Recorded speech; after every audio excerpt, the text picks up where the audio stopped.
In the summer of 2017, 8 college friends rented a boat for a weekend at Cedar Lake.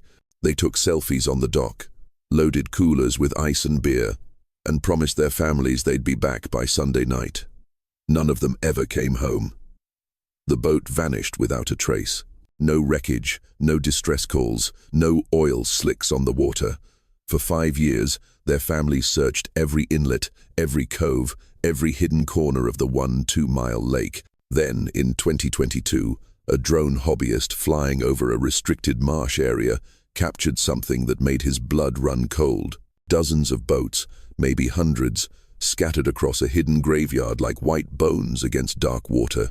What was found hidden inside their boat would prove the 8 friends hadn't just drowned, they'd been murdered to keep a secret that was worth millions. The call came at 6:43 a.m. on a Tuesday, 5 years and 2 months after Tyler Camden disappeared. Alex was already awake, had been since 4:30, same as every morning, sitting at his kitchen table with black coffee and the marine insurance database pulled up on his laptop. Same routine he'd followed for 1,887 days straight. Search boat registrations, check salvage reports, cross-reference accident logs. His phone buzzed against the scratched formica. Unknown number. This is Alex. You, Tyler Camden's brother. The voice was rough. Nervous? The guy who's been calling about missing boats. Alex's grip tightened on the phone. His chest went tight. That old familiar punch of hope and dread twisted together like rusted wire. Yeah. Who's this? Aaron Mills. I do aerial photography, drone stuff. I think I found something you need to see. Alex was dressed and in his truck before Aaron finished giving him the address. 20 minutes later, he stood in Aaron's cluttered garage, staring at a laptop screen that made his knees go weak. Dozens of boats, maybe 100, scattered across what looked like a hidden inlet.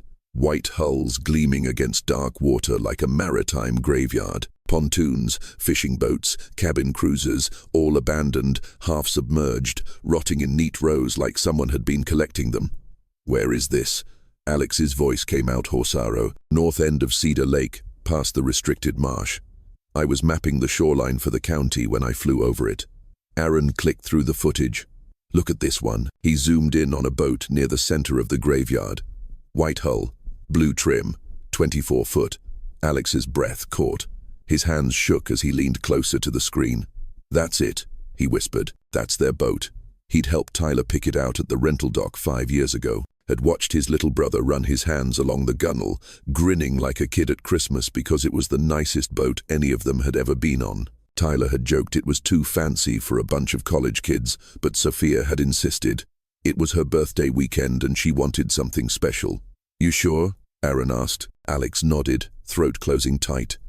The registration number was barely visible through the grime and algae, but he'd memorized it years ago. He had called that number into police dispatches so many times the digits were burned into his brain. How long has it been there? Aaron shrugged. Hard to say. Some of those boats look like they've been rotting for years. Others are newer, but the weird thing is, he clicked to another angle. They're all arranged like someone's organizing them. Alex stared at the screen. Aaron was right. The boats weren't randomly scattered. They were positioned in loose rows, almost like a parking lot. Someone had been placing them there deliberately. I need to get out there, Alex said. Aaron shook his head. It's restricted wetland. Feds patrol it. You'd need clearance, permits. I don't give about permits. Alex pulled out his phone. I'm calling the sheriff. Sheriff Tom Bradley met them at the marina 3 hours later, his patrol boat cutting through the choppy water toward the north end of Cedar Lake. Alex sat in the stern, hands clenched on the safety rail, watching the shoreline blur past. He'd called his mother first. Patricia Camden had cried, not the broken sobs from the early days, but quiet tears that said she'd been waiting for this call for 5 years. She'd wanted to come, but Alex had talked her out of it. He needed to see it first, needed to know what they were walking into. Detective Ray Holloway was already on scene when they arrived, standing waist-deep in murky water beside the hull of Tyler's boat. The detective looked older than Alex remembered, grayer, more tired, the kind of tired that comes from too many unsolved cases. Boat's been here a while, Holloway called out as Alex waited over.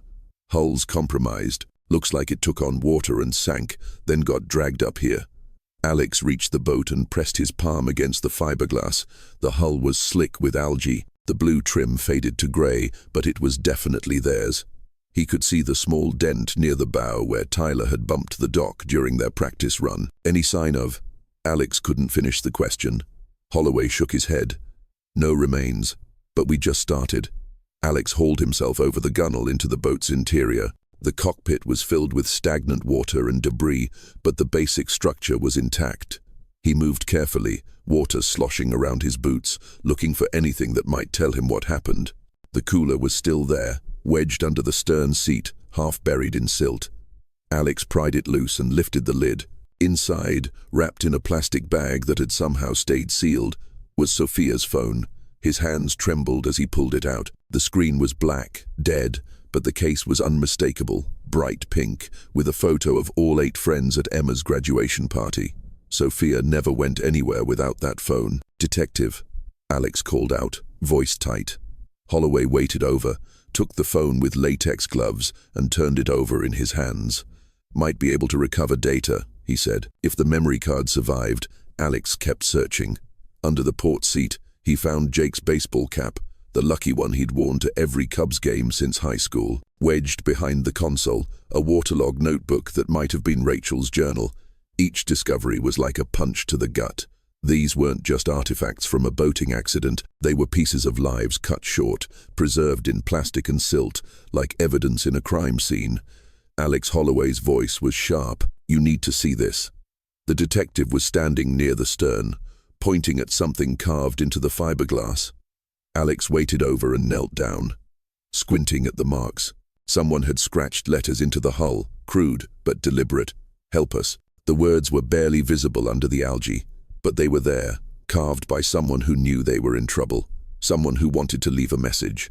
Alex's vision blurred, his chest burned. Tyler had been scared, had known something was wrong, had tried to leave a clue.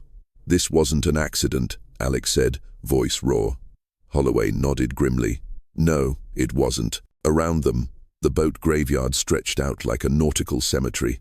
Dozens of vessels in various states of decay, all of them hiding secrets, all of them waiting to tell their stories. Alex pulled out his phone and started taking pictures of the message, of the boat, of the personal belongings they'd found. Whatever had happened to Tyler and his friends, whoever was responsible for this graveyard, Alex was going to find them, and he was going to make them pay. The evidence lockup at the county sheriff's office smelled like disinfectant and old coffee.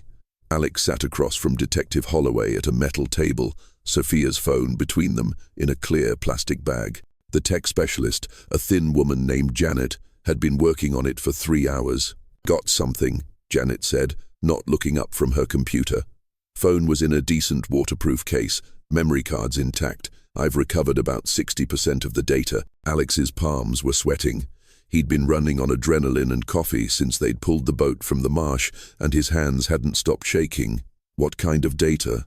Holloway asked. Janet clicked through files on her screen. Mostly. Some text messages. Last activity was the 14th of July, 2017, the day they disappeared. She turned the monitor toward them. The screen showed a photo of all 8 friends on the dock, arms around each other, grinning at the camera. Tyler was in the center, one arm around Sophia, the other around Jake. The girls were all smiling, hair blowing in the lake breeze. Alex recognized the dock immediately, North Point Marina, where they'd rented the boat. The timestamp showed 11:23 a.m. That was about an hour after they picked up the boat, Holloway said. According to the rental records, Janet scrolled to the next photo. This one showed the boat loaded with gear, coolers, towels, a portable speaker. Madison was tossing a beach ball in the air. Ashley was applying sunscreen to Rachel's shoulders. Normal, happy, completely unaware of what was coming. "Keep going," Alex said, voice tight. The next few photos were standard lake day shots, the group swimming off the back of the boat. Tyler at the wheel, sunglasses on, looking every bit the confident captain. Emma taking a selfie with Chloe and Madison in the background. Then the tone shifted. The timestamp jumped to 3:47 p.m. The photo showed Tyler pointing at something off camera, his expression serious. In the background, Alex could see another boat, a larger white cabin cruiser with dark windows. "What's he looking at?" Alex asked.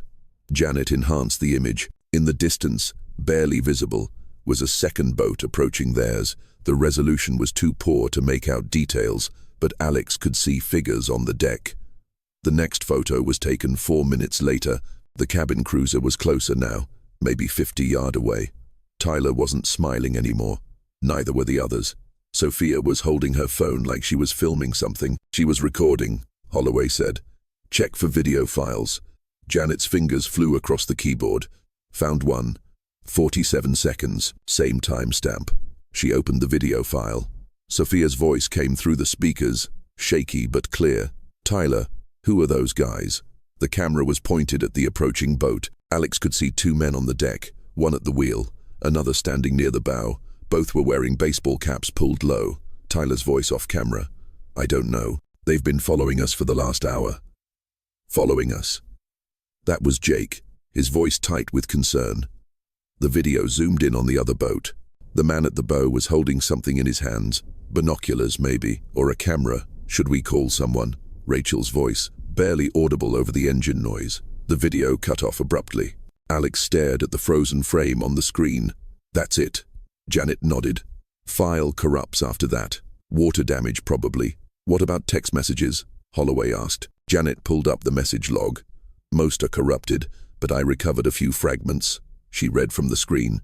3:43 p.m. message to Mom. "Weird boat following us." 3:51 p.m. message to same contact. "Tyler thinks we should head back." Alex's jaw clenched. They'd known something was wrong, had tried to get help, but something had stopped them from making it back to shore. "Anything else?" he asked. Janet scrolled through more files. Some photos from earlier in the day. Looks like they stopped at a cove for lunch. She pulled up an image showing the group on a small beach, the boat anchored nearby. "This one's interesting." The photo showed Tyler and Jake examining something near the boat's engine compartment. Tyler was holding what looked like a small device, square, black, about the size of a matchbox. "What is that?" Alex leaned closer. "Hard to tell from the photo," Janet said. "Could be a GPS tracker or some kind of monitoring device." Alex's blood went cold. Someone was tracking them. Holloway studied the image. Or they found a tracker and were trying to figure out what it was.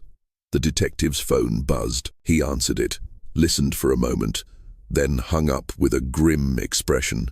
That was the Coast Guard. They're doing a full sweep of the boat graveyard. Preliminary count is 87 vessels in various states of decay. Some have been there for decades. Others are much more recent. "How recent?" Alex asked. "Last 2 years, maybe 3. Alex felt sick. 87 boats. How many people had disappeared? How many families had gone through what his was going through? Janet pulled up another photo. This one showed the group from a distance, taken from water level, like someone had been watching them from another boat.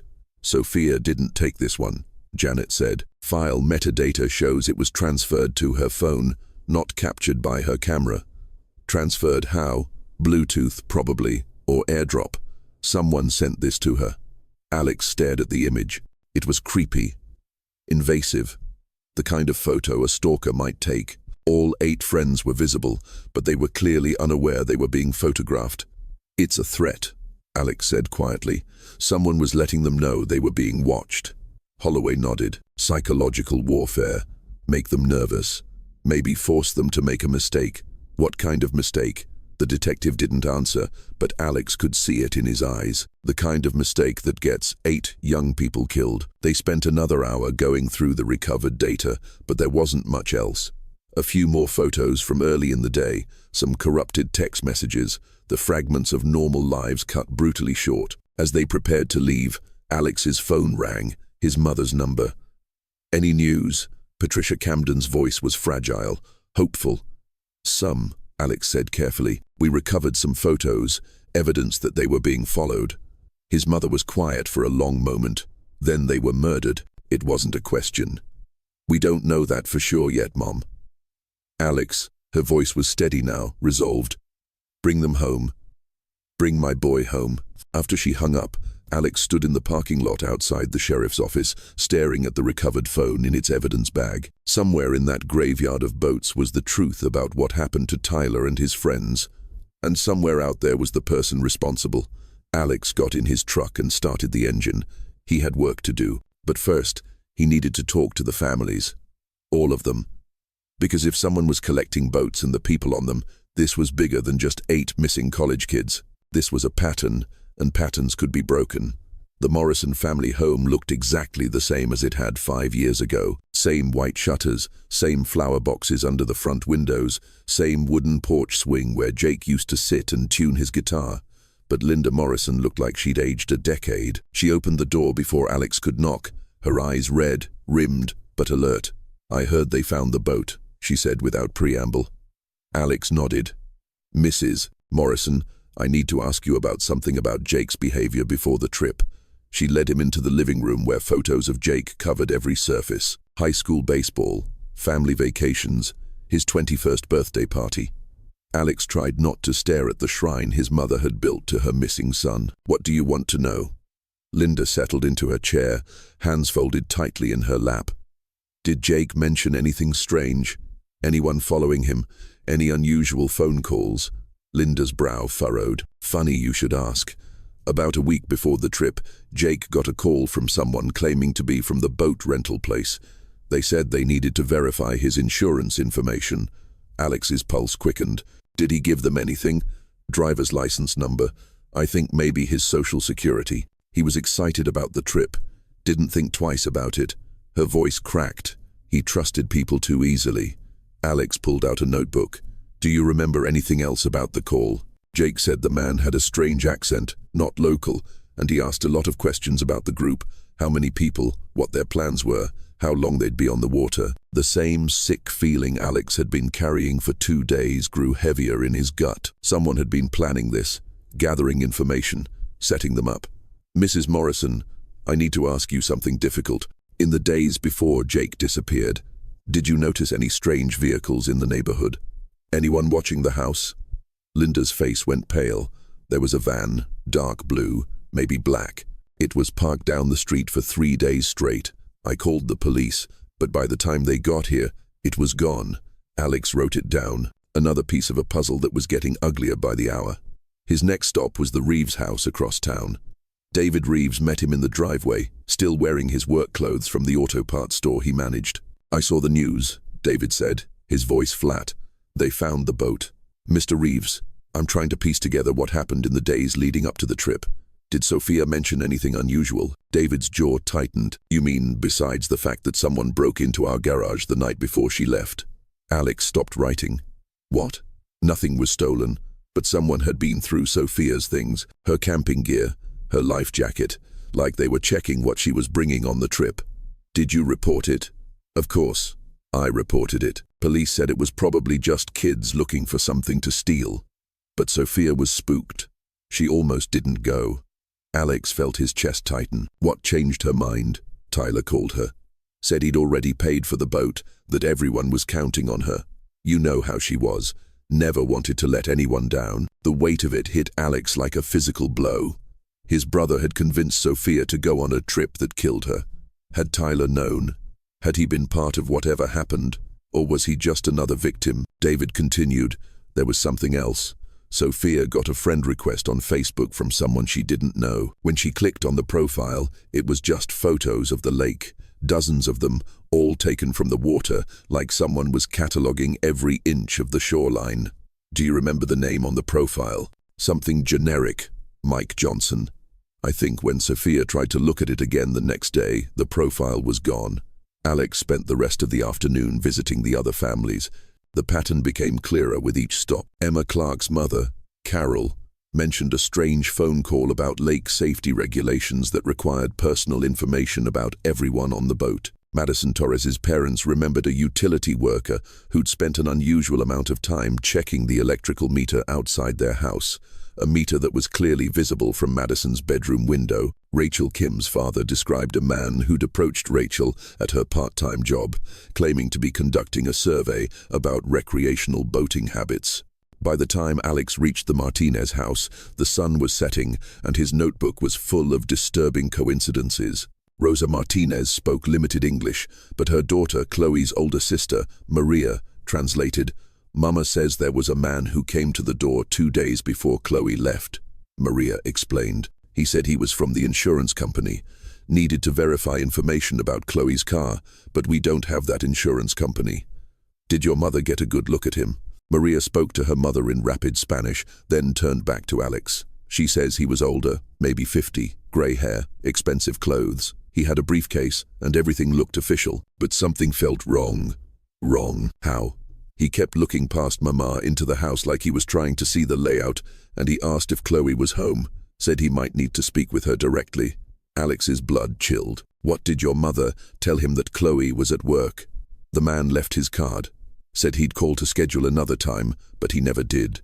Do you still have the card? Rosa Martinez disappeared into the kitchen and returned with a business card. Alex took it with shaking hands. The card was professionally printed, expensive stock. It read Carl Brennan, Senior Marine Insurance Investigator, Lakeside Marine Recovery Services.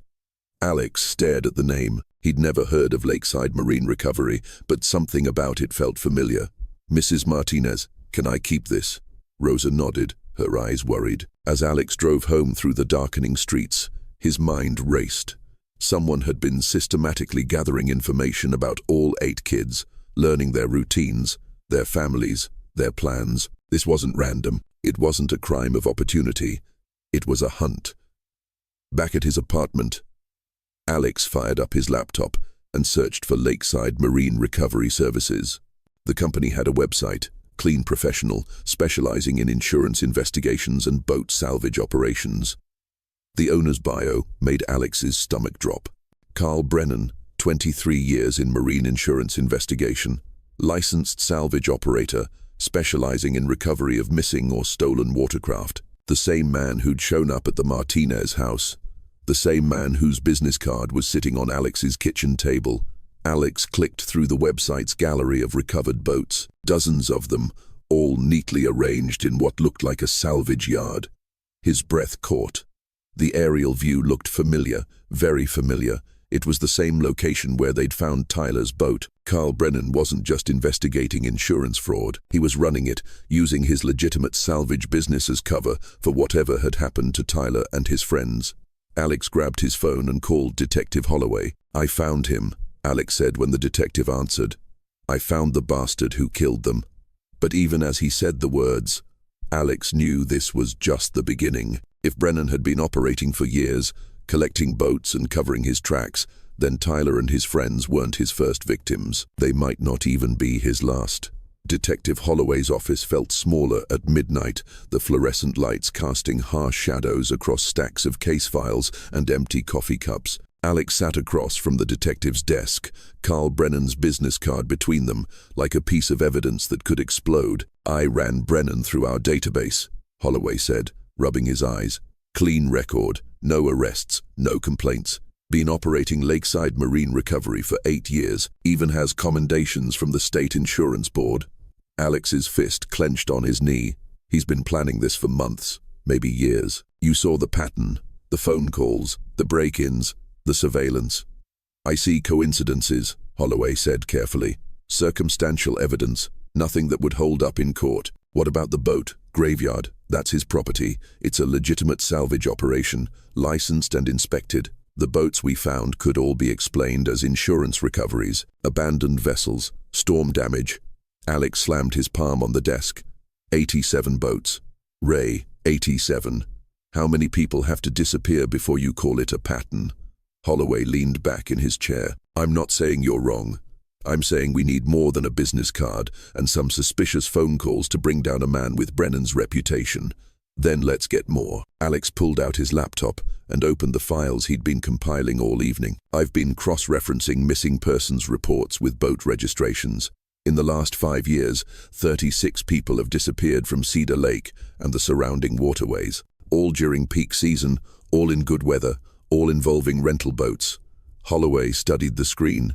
That's a lot of coincidence. It's not coincidence, it's business. Alex clicked to another file. Look at this. Insurance payouts for stolen or missing boats in the same time period. $12 million. And guess who investigated most of the claims? The detective's expression darkened. Brennan. He's been running a scam. Stageboat thefts, collect insurance money, hide the evidence in his salvage yard. But sometimes people see too much. Sometimes witnesses need to be eliminated. Alex's voice cracked on the last word. Tyler and his friends hadn't just been in the wrong place at the wrong time. They'd stumbled onto something bigger, and it had cost them their lives. Holloway stood up and paced to the window. Even if you're right, proving it is another matter. Brennan's got connections, political influence. We'd need smoking gun evidence to take him down. Then let's find it. Alex, listen to me. If Brennan is what you think he is, if he's been killing people for years, then he's dangerous, professional. You start poking around, you might end up like your brother. The words hit Alex like a physical blow, but they also crystallized his resolve. I'm already in this, Ray. The moment I found that boat, I became a threat to him. The only way out is through. Holloway turned from the window. What are you proposing? Undercover operation. I approach Brennan. Tell him I want to file an insurance claim for a stolen boat. Get him talking, maybe wearing a wire. Absolutely not. You're a civilian. You're emotionally compromised. It's too dangerous. Then what do you suggest? Before Holloway could answer, his phone rang. He glanced at the caller ID and frowned. It's dispatch at this hour. It's never good news. He answered on speaker. This is Holloway. Detective, we've got a situation at Cedar Lake. Anonymous tip about suspicious activity at the North Marsh. Units are en route. Alex's blood went cold. That's where we found the boat. Holloway was already grabbing his jacket. We're on our way. The drive to Cedar Lake took 25 minutes through empty back roads. Alex rode shotgun in Holloway's unmarked sedan, watching the dark countryside blur past. His mind raced with possibilities, none of them good. They arrived to find 3 patrol cars parked at the boat launch, their red and blue lights painting the water in shifting colors. Sheriff Bradley met them at the shoreline. What's the situation? Holloway asked. Anonymous caller reported seeing someone moving boats in the restricted area. By the time we got here, whoever it was had cleared out, but they left something behind. Bradley led them down a muddy path to the water's edge. In the beam of his flashlight, Alex could see fresh tire tracks leading down to the water, wide tracks like those from a heavy-duty trailer. Someone launched a boat here tonight, Bradley said. Recently, tracks are still fresh. They followed the shoreline toward the salvage area. Even in the darkness, Alex could see that something had changed. The neat rows of abandoned boats were disrupted. Gaps where vessels had been. They're moving them, Alex said. Brennan knows we're onto him. Holloway played his flashlight across the water. How many are missing? Hard to tell in the dark. Maybe a dozen, including some of the newer ones. Alex waded into the shallow water, following the disturbed mud where boats had been dragged. Near the center of the graveyard, he found something that made his heart stop. Tyler's boat was gone. Son of a bitch, Alex breathed. He took it. He took their boat. Holloway waited over. Evidence tampering. We can get a warrant for that, if we can find where he moved it. Alex looked out across the dark expanse of Cedar Lake. 12 meters of water, hundreds of inlets and coves. He could hide a boat anywhere. They spent another hour documenting the scene, but it was clear that Brennan, if it had been Brennan, was long gone. As the patrol cars prepared to leave, Alex's phone buzzed with a text from an unknown number. His blood turned to ice as he read the message. Stop looking, or join your brother. Holloway read the text over Alex's shoulder. That's a direct threat. We can use this. Use it for what? To prove Brennan's still out there, still dangerous. Alex stared at the phone screen. He's escalating, moving evidence, making threats. He's cornered, and cornered animals do desperate things. All the more reason to let law enforcement handle this. Alex looked out across the dark water where his brother had died. Somewhere out there, Brennan was destroying evidence, covering his tracks, preparing to disappear or strike again. The system had failed Tyler once. Alex wouldn't let it fail him again. I'm done waiting, Alex said quietly. I'm done hoping the system will work. If you won't go after him, I will. Alex, don't do anything stupid. But Alex was already walking back toward his truck, his mind made up. Brennan wanted to play games. Fine. But this time, Alex would be ready for him. He just hoped he was ready for what he might find. Alex didn't go home that night.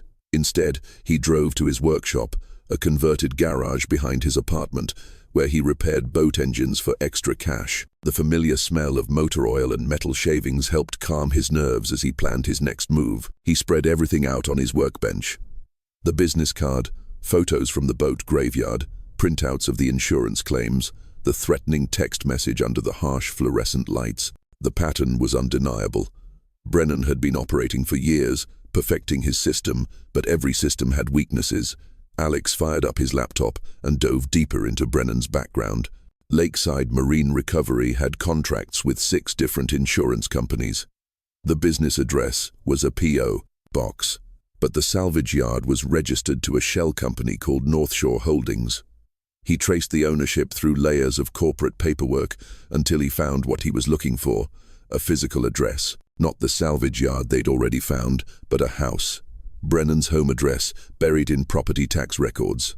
1247 Lakeshore Drive, a waterfront property on the south end of Cedar Lake. Alex memorized the address, then cleared his browser history. If he was going to do this, he'd do it right. The next morning, Alex called in sick to work and drove past Brennan's house. It was isolated. A modern glass and steel structure built on a wooded lot with its own private dock, perfect for someone who needed to move boats without being observed. He parked a quarter-mile down the road and walked back through the trees. From his vantage point behind a stand of pines, he could see the entire property. Brennan's truck was in the driveway, the same white pickup that had left tire tracks at the boat launch. At 9:30 a.m., Brennan emerged from the house carrying a briefcase. He was exactly as Rosa Martinez had described. 52nd, grey hair, expensive clothes. He looked like a successful businessman, not a killer. Alex watched Brennan drive away, then waited another 10 minutes to make sure he wasn't coming back. The house appeared empty. Moving quickly but carefully, Alex approached the dock. 2 boat slips, both occupied. One held a sleek speedboat with low-profile engines, perfect for moving fast and quiet across the lake. The other slip contained something that made Alex's breath catch. Tyler's boat. It had been cleaned, the algae scrubbed away, the hull polished. But Alex recognized every scratch, every detail. It was definitely their boat, the one they'd pulled from the graveyard less than 48 hours ago. Alex pulled out his phone and took photos from every angle. Then he climbed aboard. The interior had been thoroughly cleaned, but Alex knew boats. He knew where evidence might hide. He checked the billage pump housing, the areas behind instrument panels, anywhere small items might get trapped. Under the port console, wedged behind a tangle of wires, his fingers found something hard and rectangular. He pulled it free. A small black device about the size of a matchbox. The same thing Tyler and Jake had been examining in the recovered photo. A GPS tracker, professional grade with a magnetic mount. Alex turned it over in his hands, studying the serial number etched into the casing. This was how Brennan had found them, how he'd followed them to the perfect spot for an ambush. But why keep the tracker? Why risk having evidence that tied him to the crime? The answer came to him with sickening clarity. Brennan wasn't done. He was planning to use the boat again for another accident. Another group of victims who would simply disappear into the lake. Alex pocketed the tracker and continued his search. In the stern storage compartment beneath a pile of life jackets, he found a waterproof case. Inside were documents, insurance forms, boat registrations, and something that made his blood run cold. A list of names handwritten. Some were crossed out in red ink. All 8 of his brother's friends were there. Tyler, Jake, Sophia, Emma, Madison, Ashley, Rachel, and Chloe. Every single name had a thick red line drawn through it. Below their names were 8 more written in fresh ink. Members of the Westfield University Sailing Club, scheduled for a weekend trip to Cedar Lake the following month. Brennan was already planning his next move. Alex photographed the list with shaking hands, then carefully replaced everything exactly as he'd found it. He had what he needed, evidence that Brennan was not only responsible for Tyler's death, but planning more murders. As he prepared to leave, Alex heard the rumble of an engine. He looked up to see Brennan's truck coming down the driveway much earlier than expected. Panic shot through Alex's system. He was trapped on the dock with nowhere to hide. The truck was maybe 30 seconds away from the house. Alex did the only thing he could. He slipped over the side of the boat into the cold lake water. The dock was built high enough that he could tread water underneath it. hidden by the shadows and cross-bracing. He heard Brennan's truck door slam, then footsteps on the wooden dock above his head. The footsteps stopped directly over where Alex was hiding. "I know you're here," Brennan called out, his voice carrying easily across the water. Alex Camden, Tyler's big brother, the one who can't let sleeping dogs lie. Alex forced himself to breathe slowly, quietly. The water was freezing and his muscles were already starting to cramp. "You think you're smart, don't you?" Brennan continued. "Think you're going to be the hero who solves the mystery, but you have no idea what you're dealing with." The footsteps moved along the dock. Alex heard Brennan board Tyler's boat, moving around the cockpit. "Touching," Brennan said. "Really touching." The grieving brother looking for closure. But closure isn't always what people expect. Something splashed into the water near Alex. He turned his head slightly and saw a concrete block sinking into the depths, trailing rope behind it. "Your brother was smart too," Brennan called out. "Figured out what I was doing. Thought he could blackmail me. Said he had evidence hidden away. Insurance that would keep him and his friends safe." Alex's heart pounded. Tyler had tried to protect his friends. "But I've been doing this longer than he'd been alive," Brennan continued. "I know how to make problems disappear. 8 kids having a tragic boating accident happens more often than you'd think." The footsteps moved back down the dock toward the house. Alex waited until he heard the front door close, then pulled himself up onto the dock, water streaming from his clothes. He ran through the trees to his truck, his mind racing. Brennan knew Alex was investigating him, knew he was getting close. The game had changed, from cat and mouse to something much more dangerous. Alex drove straight to the sheriff's office, the GPS tracker, and photos burning in his pocket. He had evidence now, real evidence that could put Brennan away. But as he pulled into the parking lot, he saw something that made his blood freeze. Brennan's white pickup was parked right next to Detective Holloway's sedan. Through the office windows, Alex could see the 2 men sitting together, talking like old friends.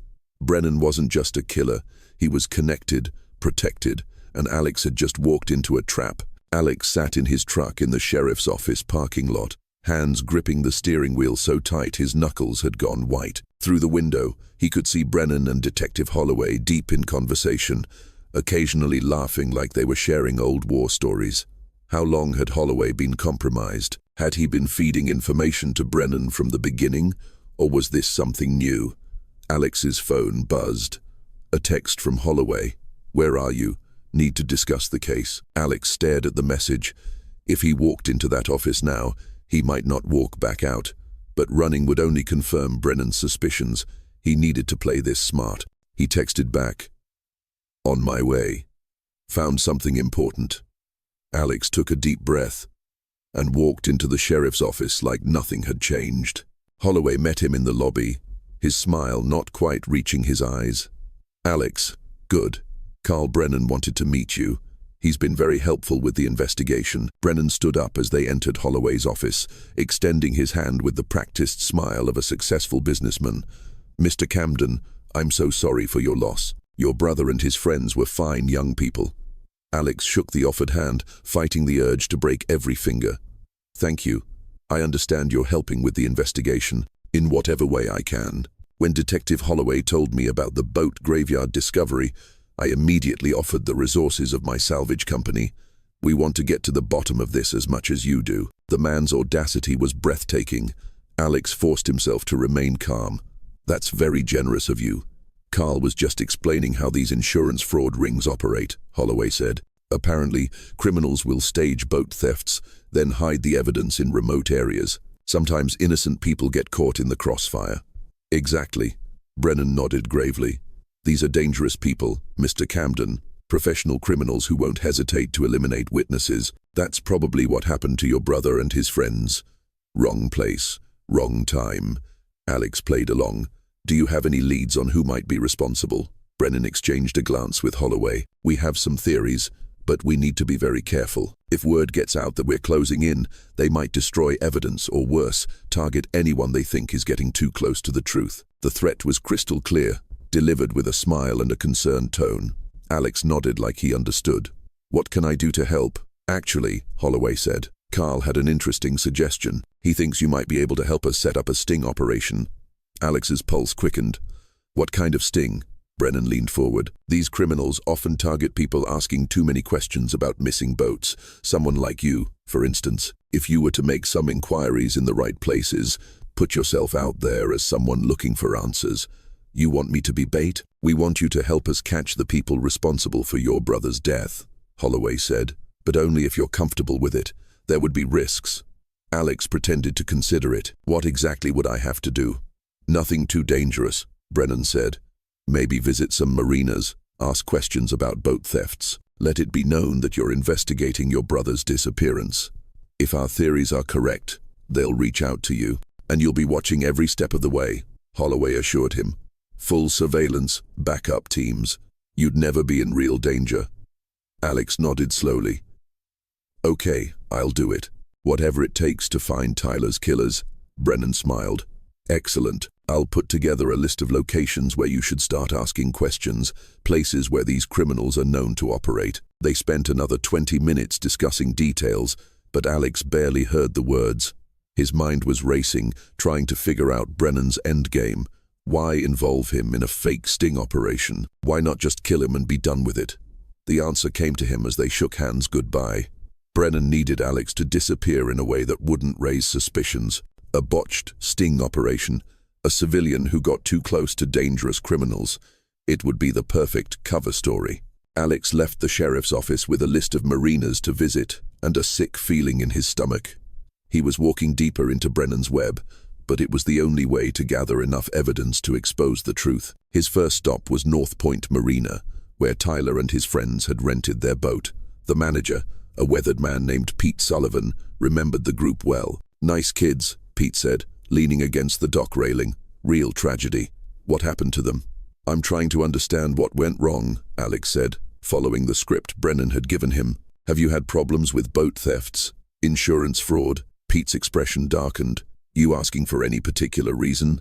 My brother's boat was found in some kind of salvage yard. Police think it might be connected to a larger criminal operation. Pete glanced around the marina, then leaned closer. Can I give you some advice, son? Stop asking questions. Some stones are better left unturned. What do you mean? I mean, there are people around here who don't like folks poking into their business. People with connections. People who can make problems disappear. Alex felt a chill that had nothing to do with the lake breeze. Are you talking about Carl Brennan? Pete's face went pale. He stepped back like Alex had just confessed to a crime. I don't know what you're talking about, Pete said quickly. I think you should leave. But as Alex walked back toward his truck, Pete called out quietly, Kid, your brother asked me the same questions a week before he died. Told me he thought someone was planning something bad. I told him to be careful. Alex drove straight to his workshop, hands trembling as he locked the door behind him. Tyler's flash drive felt like it was burning a hole in his pocket. His little brother had been trying to save his friends, had known they were walking into danger, and had tried to leave evidence behind. He plugged the drive into his laptop with shaking fingers, the screen filled with folders, dozens of them, organized by date and labeled with cryptic names like insurance claims, analysis, and boat movement patterns. Alex opened the first folder. It contained spreadsheets tracking insurance payouts for missing boats over a 3-year period. Tyler had been thorough, cross-referencing claims with weather reports, investigating whether the boats had actually been stolen or just staged to look that way. The pattern was damning. Boats would be reported stolen during perfect weather conditions, always from remote locations with no witnesses. The insurance companies would pay out quickly, usually based on investigations conducted by the same man, Carl Brennan. The second folder made Alex's blood run cold. It was titled Surveillance Photos and contained dozens of images of Brennan meeting with various people, dock workers, marina managers, even what looked like police officers. All the photos were taken from a distance, but Tyler had somehow managed to document an entire network of corruption. In one photo, Brennan was handing an envelope to a man in a sheriff's deputy uniform. Alex zoomed in on the face and his stomach dropped. It was Deputy Frank Walsh, one of the officers who had worked Tyler's missing person case. Another photo showed Brennan at a restaurant with Detective Holloway. They were laughing, sharing drinks like old friends. The timestamp showed it was taken 2 months before Tyler disappeared. Alex's chest tightened. The corruption went deeper than he'd imagined. How many people were on Brennan's payroll? How many officials had helped cover up the murders? The third folder was labeled audio recordings and contained a single MP3 file. Alex put on headphones and hit play. Tyler's voice came through clearly. "This is Tyler Camden, the 8th of July 2017. I'm recording this because I think Carl Brennan is planning something. I've been tracking his insurance fraud operation for 3 months, and I think he knows I'm on to him." Alex closed his eyes, hearing his brother's voice for the first time in 5 years. "Someone broke into my apartment last week. Nothing was stolen, but my computer had been accessed. My research files were copied. I think Brennan is trying to figure out how much I know." Tyler's voice grew more urgent. "I found evidence that he's not just stealing boats for insurance money. I think he's been killing people. Witnesses who got too close. There are at least 6 missing person cases that match his pattern." The recording crackled with static. Then Tyler's voice returned. "Sophia organized this lake trip for her birthday. I tried to talk her out of it, but she's so excited. I can't tell her why I'm scared. Can't tell any of them, but I have a bad feeling about this." There was a long pause. "Then if something happens to us, if this recording is found, I want everyone to know that Carl Brennan is a killer. He's been using his position as an insurance investigator to cover up murders. Detective Holloway is helping him. Maybe others, too." The recording ended abruptly. Alex sat in stunned silence. Tyler had known they were walking into a trap, had known Brennan was planning to kill them, but he'd gone on the trip anyway, probably hoping to protect his friends to gather more evidence. The final folder was labeled Emergency Contacts and contained a single document with FBI contact information and a detailed summary of Tyler's investigation. Alex realized what his brother had been planning. If he didn't come back from the lake trip, this evidence was supposed to go to federal authorities who weren't part of Brennan's network. But Tyler had never gotten the chance to send it. Alex copied all the files to his own computer, then made backup copies on 3 separate flash drives. He wasn't going to let Tyler's evidence disappear like Tyler himself had. His phone rang. Brennan again. "Alex, how are the marina visits going? Learning anything interesting?" Alex forced his voice to stay steady. "Pete Sullivan at North Point was very helpful. He thinks there's definitely something suspicious going on." "Excellent. I think it's time we move to the next phase of our operation. Can you meet me at my office tomorrow morning? I have some new leads I'd like to discuss." Alex's blood chilled. Brennan's office was probably the isolated house on Lakeshore Drive, the same place where Tyler's boat was hidden. "Sure. What time?" 9 a.m. "And Alex, come alone. We can't risk compromising the investigation." The line went dead. Alex stared at his phone, knowing he was being invited to his own execution. But Tyler's evidence had given him something Brennan didn't expect, knowledge of the full scope of the conspiracy. And Alex had no intention of walking into that meeting defenseless. He spent the next hour making copies of Tyler's files and preparing them for multiple recipients. If Brennan killed him tomorrow, at least the evidence would survive. Then Alex made a call to the one person he hoped he could still trust, his mother. "Alex, it's late, honey. Is everything okay?" "Mom, I need you to listen carefully. Tomorrow morning, if you don't hear from me by noon, I want you to take a package to the FBI field office in Little Rock. Don't call the local police. Don't trust anyone except federal agents." "Alex, you're scaring me. What's going on?" "I found evidence about what happened to Tyler. Real evidence, but the people responsible have been covering it up for years. If something happens to me, nothing's going to happen to you. Promise me, Mom. Promise you'll take the package to the FBI." Patricia Camden was quiet for a long moment. "Then I promise. But Alex, be careful. I can't lose both my boys." After hanging up, Alex prepared the evidence package and left it on his mother's doorstep with detailed instructions. Then he went back to his workshop and opened the gun safe his father had left him. The .38 revolver felt heavy in his hands. Alex had learned to shoot as a kid, but he'd never imagined using a gun to avenge his brother's murder. He checked the cylinder, loaded 6 rounds, and slipped the gun into his jacket pocket. Tomorrow morning, he would walk into Brennan's trap. But unlike Tyler and his friends, Alex would be ready for what was waiting. The game was almost over. One way or another, tomorrow would bring answers and justice. Alex didn't sleep. He spent the night in his workshop going over Tyler's evidence one more time, memorizing every detail. By dawn, he knew Brennan's operation inside and out, the network of corrupt officials, The pattern of staged boat thefts, the systematic elimination of witnesses. At 7 a.m., he drove to his mother's house and watched from across the street until she left for work. The evidence package was gone from her doorstep. Patricia had followed his instructions. Now came the hard part. Alex arrived at Brennan's house on Lakeshore Drive at exactly 9 a.m. The white pickup was in the driveway, but something felt different. Too quiet, too isolated. The neighboring houses were empty. Vacation rentals that wouldn't be occupied for weeks. Perfect for making someone disappear. Alex parked in the driveway and walked to the front door, the 38. A comforting weight in his jacket pocket. He knocked twice. Brennan answered with his practiced smile, but Alex could see the tension in his eyes. "Alex, right on time. Come in, come in." The house was modern and sterile, with floor-to-ceiling windows overlooking the lake. Alex could see Tyler's boat still tied to the dock, cleaned and ready for whatever Brennan had planned. "Coffee?" Brennan asked, gesturing toward the kitchen. "I'm fine." Alex remained standing, keeping his distance. "You said you had new leads." "Indeed I do." Brennan moved to a desk near the windows and picked up a manila folder. "I've been analyzing the pattern of boat thefts, and I think I know where the criminals are operating from." He opened the folder and spread out what looked like marine charts. But as Alex stepped closer, he realized they weren't charts at all. They were detailed maps of Cedar Lake's deepest sections, marked with GPS coordinates and depth measurements.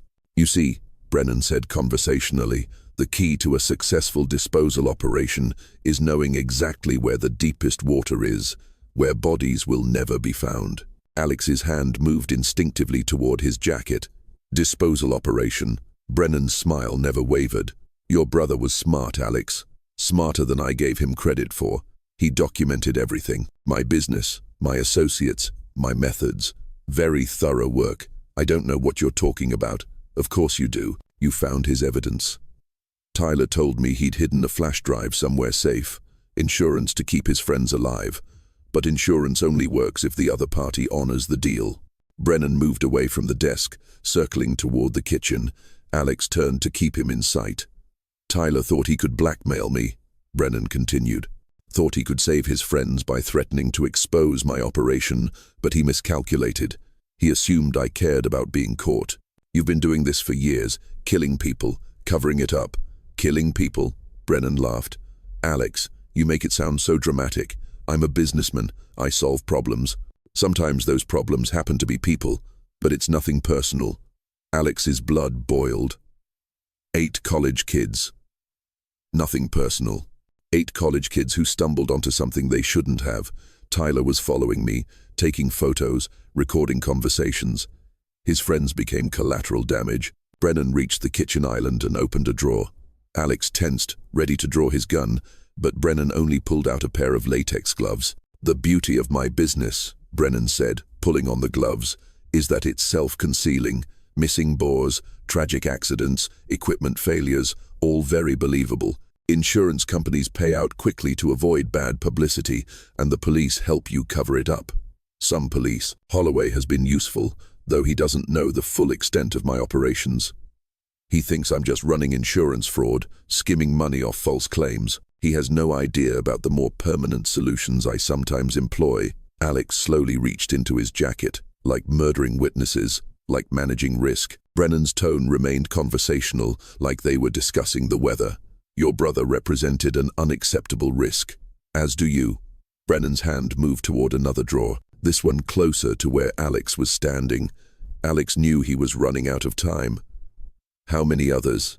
Alex asked, trying to keep Brennan talking while he got into position. "How many people have you killed?" Killed is such an ugly word. I prefer to think of it as problem resolution. Brennan opened the second drawer. Tyler and his friends make 8. Before that, there was a young couple who got too curious about missing boats, a marina manager who asked too many questions, a Coast Guard investigator who was getting close to the truth. Alex's hand closed around the grip of his revolver. 15 people? 17? Actually, you're forgetting the 2 that got away. Brennan's smile turned cold. Until now, Brennan's hand came out of the drawer holding a pistol larger than Alex's revolver, black and deadly serious. The plan was to make this look like a boating accident, Brennan said, raising the gun. Grieving brother takes Tyler's boat out for a memorial trip, gets caught in rough weather, tragic drowning. But you've made this more complicated than it needed to be. Alex drew his revolver in one smooth motion, bringing it up as Brennan swung his pistol around. For a split second, they faced each other across the kitchen island, both armed, both knowing only one of them would walk away. "You killed my brother," Alex said, his voice steady despite the adrenaline coursing through his system. "Your brother killed himself," Brennan replied. "He should have minded his own business." They fired simultaneously. Brennan's shot went wide, shattering the window behind Alex. Alex's bullet caught Brennan in the shoulder, spinning him around and sending his gun skittering across the floor. Brennan staggered back against the kitchen counter, clutching his wounded shoulder. Blood seeped between his fingers. "You have no idea what you've done," Brennan gasped. "This operation is bigger than just me. Kill me and you'll never find all the people involved." Alex kept his gun trained on Brennan while he kicked the other pistol away. "Then start talking. Who else is involved? How many officials are on your payroll?" Brennan laughed, a wet sound that turned into a cough. "You think this ends with me? I'm just middle management, Alex. There are people above me, people with real power, people who won't let you walk away from this. We'll see about that." Alex pulled out his phone and dialed 911, keeping the gun pointed at Brennan. 911. "What's your emergency?" "This is Alex Camden. I'm at 1247 Lakeshore Drive. I have a suspect in custody for multiple murders. I need paramedics and federal agents, not local police." Brennan smiled through his pain. "Federal agents? You think they're not part of this too?" But Alex wasn't listening anymore. Through the shattered window, he could see Tyler's boat on the dock, finally free from the man who had used it to cover up 8 murders. In the distance, sirens were already approaching. Tyler's evidence was in the hands of the FBI. Brennan was wounded and captured. The truth was finally coming out. But as Alex looked at the blood pooling on Brennan's kitchen floor, he realized this wasn't the end of the story. It was just the beginning of a much larger fight. The FBI arrived before the local police, which probably saved Alex's life. Special Agent Sarah Donnelly stepped through the shattered glass of Brennan's front door with her weapon drawn, taking in the scene with sharp eyes. Alex standing over a wounded Carl Brennan, the smoking gun still in his hand. Blood splattered across the kitchen tiles. "Alex Camden?" she asked, badge visible on her tactical vest. "That's me. This is Carl Brennan. He's responsible for the murders of my brother and 7 others, plus at least 9 more victims over the past 5 years." Donnie's partner, Agent Mike Stevens, secured Brennan's weapon while paramedics worked on his shoulder wound. Brennan was conscious but pale, his expensive clothes soaked with blood. "Your mother delivered quite a package to our Little Rock office this morning," Donnelly said, holstering her weapon. 17 years of documented evidence. Insurance fraud, police corruption, systematic murder. If even half of it's true.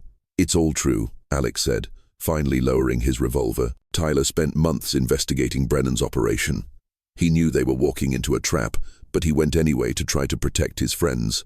Brennan coughed, trying to speak. Agent Stevens leaned closer. "What's he saying?" He's asking for a lawyer," Stevens said. Donnelly shook her head. "Smart man. He's going to need a good one." Over the next hour, the house filled with federal agents, crime scene technicians, and evidence specialists. They photographed everything, bagged and tagged every piece of potential evidence, and carefully documented the scene. Alex gave his statement 3 times, once to Agent Donnelly, once to a supervisor, and once to an assistant U.S. attorney who arrived by helicopter from Little Rock. Each time he told the same story: Tyler's investigation, Brennan's threats, the corruption network that had covered up 17 murders. "The most damaging evidence is on Tyler's flash drive," Alex explained to the prosecutor. "A sharp-eyed woman named Rebecca Walsh, financial records showing systematic insurance fraud, photos of Brennan meeting with corrupt officials, audio recordings of him discussing the murders." Walsh nodded as she reviewed copies of Tyler's files on her laptop. "This is incredibly thorough work. Your brother missed his calling. He should have been a federal investigator. He just wanted to protect his friends, and he ended up protecting a lot more people than that. If Brennan had continued operating, who knows how many more would have died."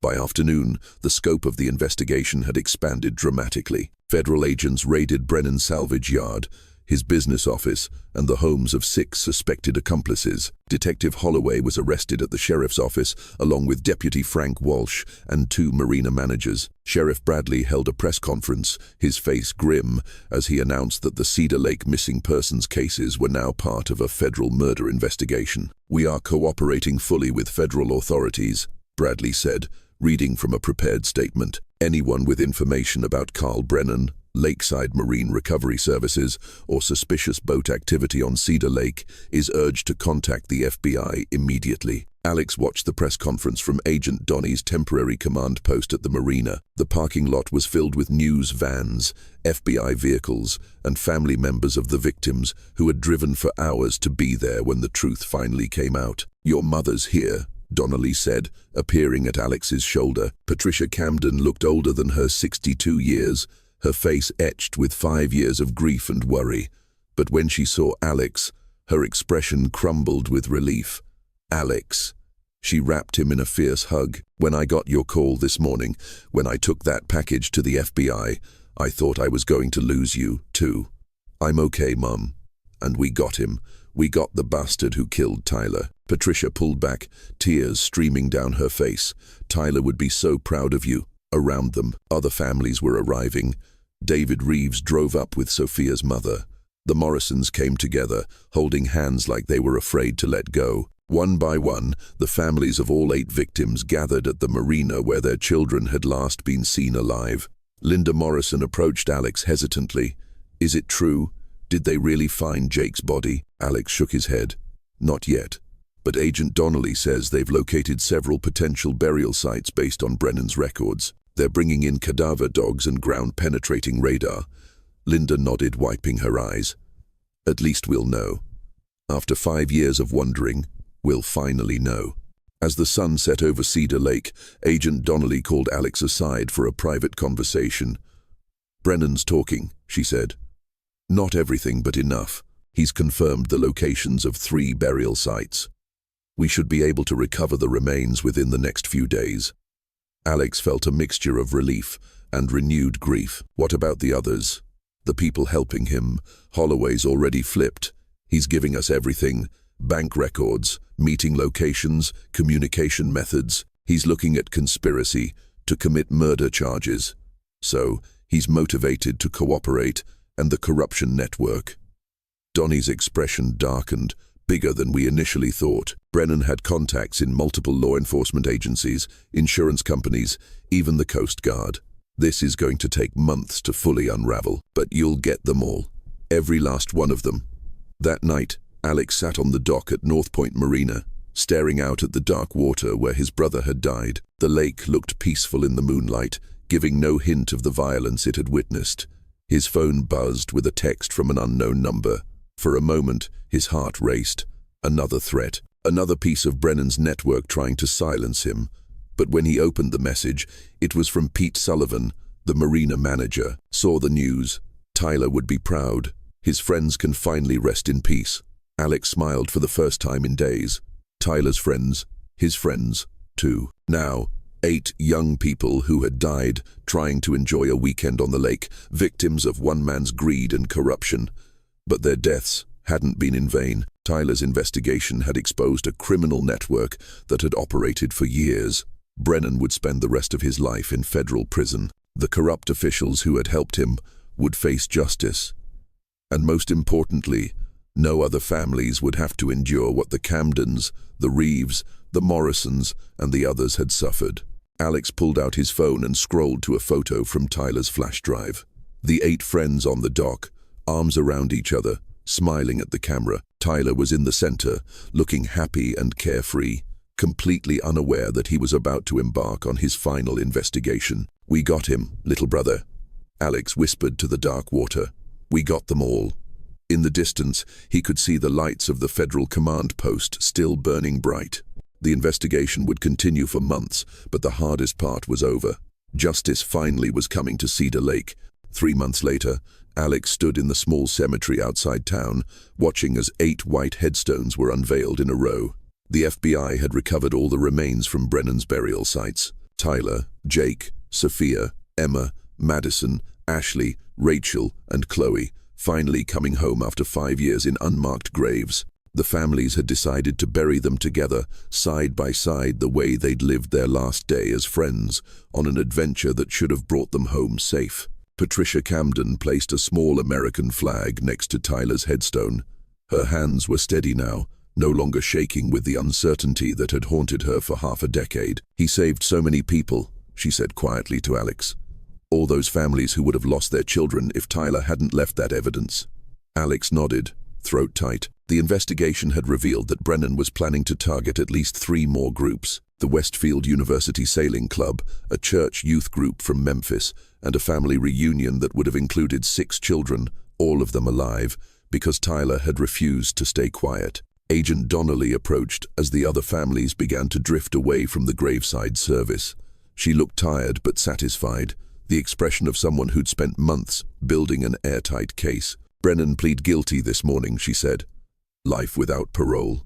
No deal, no reduced sentence. He'll die in federal prison." "Good," Alex said simply. "Holloway got 15 years, Walsh got 12. The marina managers who helped stage the thefts got 5 to 8 years each." Donnelly paused. "In total, we arrested 19 people in 6 states. The corruption network was even bigger than Tyler documented." Alex stared at his brother's headstone. Tyler Camden, 1994 to 2017. Beloved son and brother, hero. "What about the other cases? The earlier victims?" "We've identified 12 additional victims going back 8 years. Brennan kept meticulous records, probably for blackmail purposes, but it helped us close a lot of cold cases." Donnie's voice softened. 12 families who finally have answers because of what you and Tyler did." The wind picked up, rustling the flowers that covered the fresh graves. Alex could smell the lake in the distance, the scent that would always remind him of that summer day when 8 friends had set out for what should have been a perfect weekend. "There's something else," Donnelly said. She handed Alex a manila envelope. Brennan's assets were seized as part of the federal case. The house, the boats, the salvage business, everything. But there was also a life insurance policy, $2 million. Alex stared at the envelope. "I don't want his money. It's not his money anymore. It's restitution. The court is dividing it among the victims' families." She paused. "Your share is enough to start that marine safety foundation you mentioned." Alex had told Donnelly about his idea during one of their many interviews, a foundation dedicated to boat safety, education, and missing persons investigations, something to make sure other families wouldn't have to endure what his had gone through. "Tyler would like that," Patricia said, overhearing. "He always wanted to help people." As the cemetery emptied, Alex found himself alone with the 8 graves. The headstones were simple white marble, each engraved with the same dates. Born in the mid-1992, died the 14th of July, 2017. Lives cut short by one man's greed. But their deaths had meaning now, had purpose. Alex pulled out his phone and scrolled to the last photo Tyler had taken. The 8 friends on the boat dock, arms around each other, smiling at the camera, young and happy and completely unaware of what was coming. He'd had the photo enlarged and framed. It sat on his kitchen table now, a reminder of what he was fighting for every time he felt like giving up. His phone buzzed with a text from Aaron Mills, the drone operator who'd started it all. "Saw the news about Brennan's sentencing. Your brother would be proud." More messages followed from Pete Sullivan at the marina, from families of other victims, from strangers who'd followed the story and wanted to help with the foundation, a community built on tragedy, but determined to prevent future tragedies. As Alex walked back to his truck, he passed the small memorial that had been erected near the cemetery entrance. A granite bench with a plaque that read in memory of Tyler Camden, Sophia Reeves, Jake Morrison, Emma Clark, Madison Torres, Ashley Bennett, Rachel Kim, and Chloe Martinez. 8 friends who will never be forgotten. Below the names was a quote Tyler had written in his journal found among his evidence files. "The truth doesn't disappear just because someone tries to bury it. It waits, and eventually it finds its way to the surface." Alex sat on the bench for a moment, watching the sunset over the hills that surrounded Cedar Lake. Somewhere beyond those hills, Brennan was beginning his first night in federal prison. Holloway and the others were in county lockup, awaiting transfer to their own long sentences. Justice wasn't perfect. It couldn't bring back 8 young lives or erase 5 years of family anguish, but it was something. Alex's phone rang, his mother's number. "Are you okay, honey?" Patricia asked. "I know today was hard." "I'm okay, Mom. Actually, I think I'm better than okay." Alex looked at the memorial plaque at the names of 8 friends who'd died together and been buried together. "I think Tyler would be proud of how this turned out. I know he would be." As Alex drove home through the gathering darkness, he thought about the Tyler Camden Marine Safety Foundation that would open its doors next month. About the families who would never have to wonder what happened to their missing loved ones because Brennan's network had been dismantled. About 8 college friends who'd wanted nothing more than a perfect weekend on the lake and who'd instead exposed the biggest corruption scandal in the state's history. Tyler and his friends were finally at peace, and their story, their sacrifice, would prevent other families from experiencing the same nightmare. In the end, that was enough. That was justice. That was how love conquered evil, one truth at a time.